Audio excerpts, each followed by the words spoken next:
So semifinals na nga po sa BTB Cup 2023. Kasabayan po yan ngayon ng FIBA World Cup 2023 din. So maghaharap na po sa semifinals Choco Mucho Flying Titans Philippine National Team natin kontra nga po sa Vietnam 2, which is pinahirapan nila sa huling laban nila. Sa pagkakataong ito, malaki ang ating tsansa na makapodium dito kontra sa koponan ng Vietnam 2 dahil may laban tayo. Nakita nyo naman, binago po ni Coach Dante Alensunurin ang kanyang strategy, ang kanyang first 6 lineup sa huling naging laban nga po ng Choco Mucho kontra sa koponan ng Korea.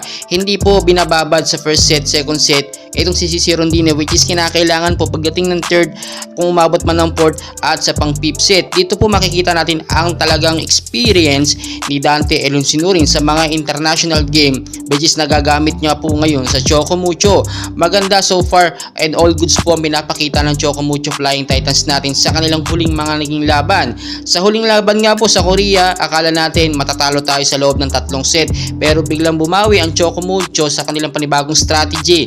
Dito nga po pagdating ng third, fourth at pang fifth set, napatunayan natin talagang may laban or talagang pang international ang laruan ng Choco Mucho Flying Titans. Do marami mga bashers na hindi naniniwala sa maipapakita po ng Choco Mucho, pero napatunayan po nila yan at napanood natin ng live sa BTB Cup 2023 sa kanilang mga huling naging laban. So mamayang alas 8 po ng gabi ay hinihingi po ng ating national team ang suporta ng mga Philippine fans ng Choco Mucho at ng mga volleyball fans na magbigay tayo ng suporta. Alas 8 po ng gabi ang laban ng Choco Mucho semifinals kontra sa Vietnam 2. So gagawa po tayo ng paraan para makapag-live tayo at mai-updates ko kayo. And please huwag niyo pong kalimutan mag-like, subscribe, and pahit na rin po ng notification bell para ma-update kayo sa ating magiging ganap mamaya at sa ating mga highlights kontra nga po sa magiging laban ng Choco Mucho at ng Vietnam 2. Paki-share na rin po, pahit ng notification bell for more updates. Maraming salamat po.